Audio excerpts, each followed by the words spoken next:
Thank you. You know, what was that? That was not a word that just came out of my mouth. You're lovely. Welcome back to this train wreck of a channel. So we're filming this on the eve of the return of Game of Thrones. Season 7 is about to start, and I guess there's a fair amount of excitement in the air. In this air?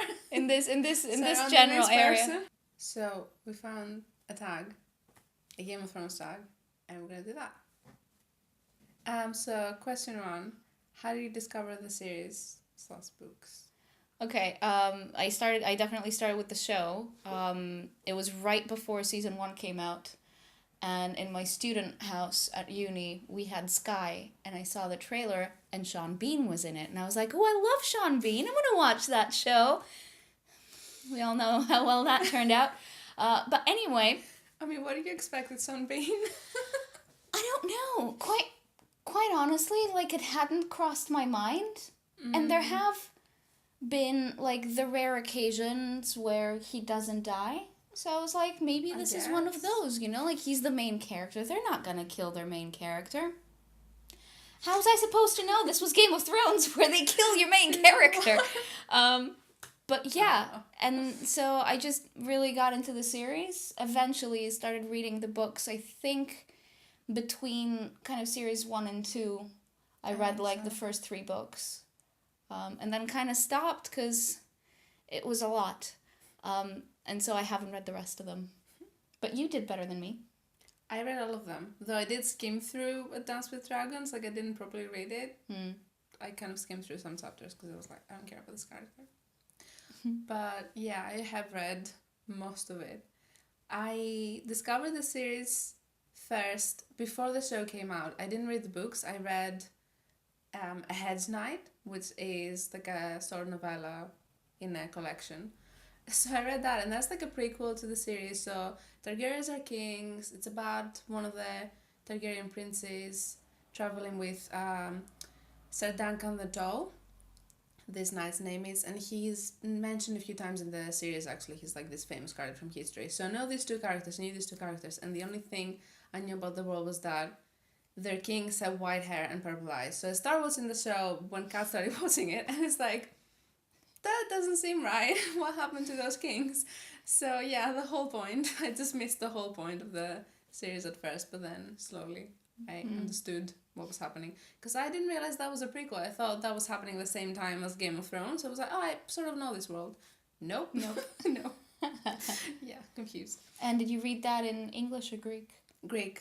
Actually, interesting. Yeah, so like a few years before the show came out, like 4 or 5 years. Yeah. That's interesting. Yeah. All right, next question. Who is your favorite house apart from the Starks and the Lannisters? Go on. I wore this, tried to keep with the theme. The Baratheons are my favorites.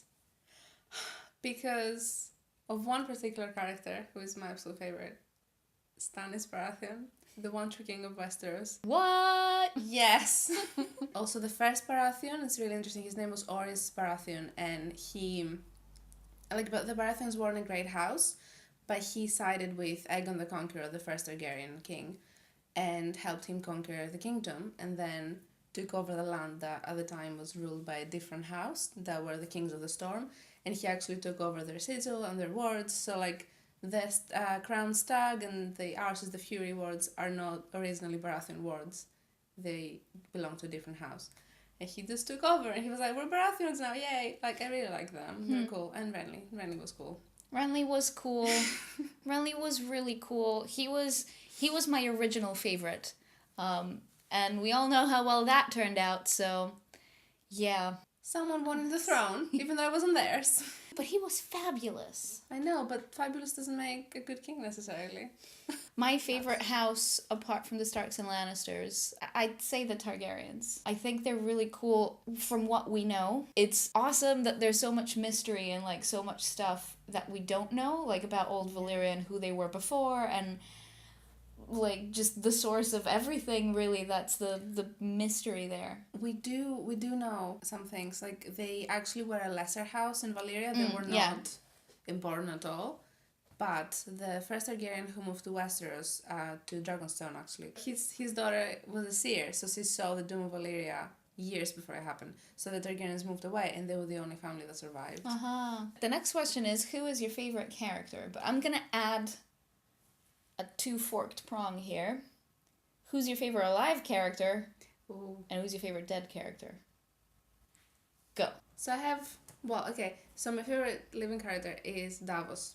Davos Seaworth, Okay. so Davos Seaworth, the Onion Knight. This is a pure person. Like, he's just so good, and like, he's really trustworthy. I think like everyone just trusts him, and he has his way with words, which is really interesting because he didn't even know how to read until like recently, and he's just so great. And I love that like his worth is recognized by more people now as the series progresses. Just keep him safe. He deserves to be happy. He deserves to not be in Westeros. He deserves to not be in that world. Just like fly him off somewhere else. Yeah. Pure cinnamon roll. I Too good for know. this world. Too pure. So my favorite living character, I guess, would be Daenerys. She's not a very great queen so far. She's made quite a few blunders. But I love the dragons, and I love the Khalasar, and I love that, everyone's rallying behind her now. And it's like, yes! It's just so cool. It's so cool. My favorite dead character. We know. He's dead in the show. He's not in the books so I'm still fine emotionally, almost. Stannis Baratheon. She says quietly. He is the best. He's one of my favorite characters of all time. He is really honest. He's really like, he's not sort of ruled by emotion. He doesn't make decisions like that. And that's very refreshing in this show where everyone is like lying and backstabbing and everything. Stannis, there is one incident of backstabbing. A very... Quite literal. Yeah. I think he's the only king who cares about the kingdom.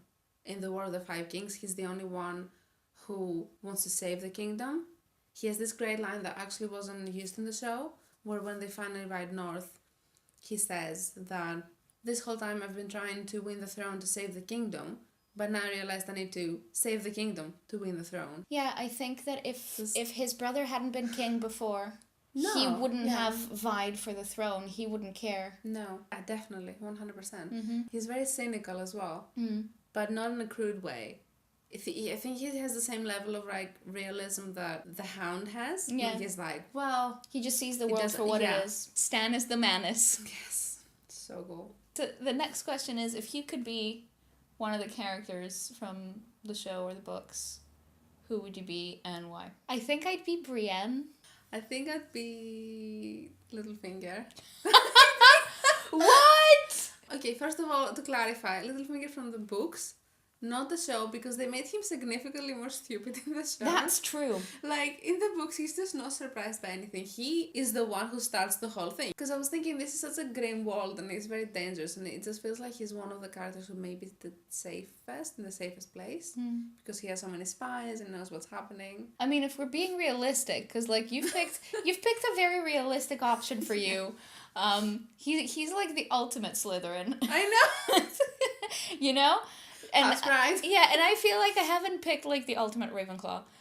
Who would you pick? Sam? Sam Tarly. Yeah. Yeah, Yeah, because the he is Ravenclaw. the ultimate Ravenclaw Sam Tarly. on that show. Yeah, for sure. Oh my god, we're so wide. Look at you don't exist. And we've been erased. I don't from actually existence. exist. Do you think if he goes back down, we're gonna be Littlefinger and Brienne?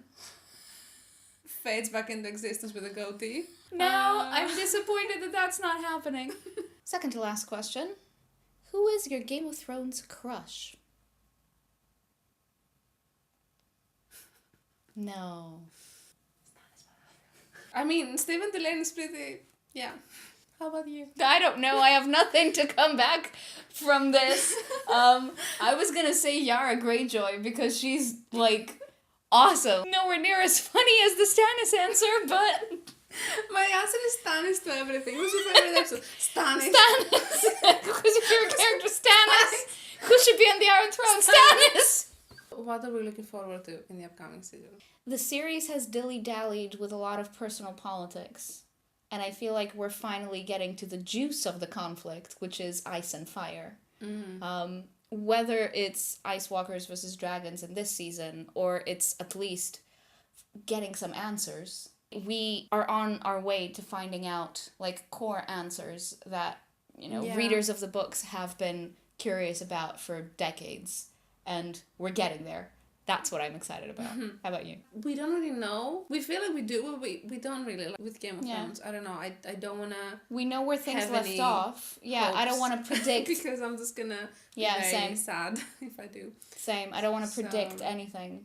So give us a like if you want more Game of Thrones videos. I don't know if you guys want more of that. Let us know as well, like, your answers to these questions. Well, we're making new videos every couple weeks. Subscribe. How's the feeling? No.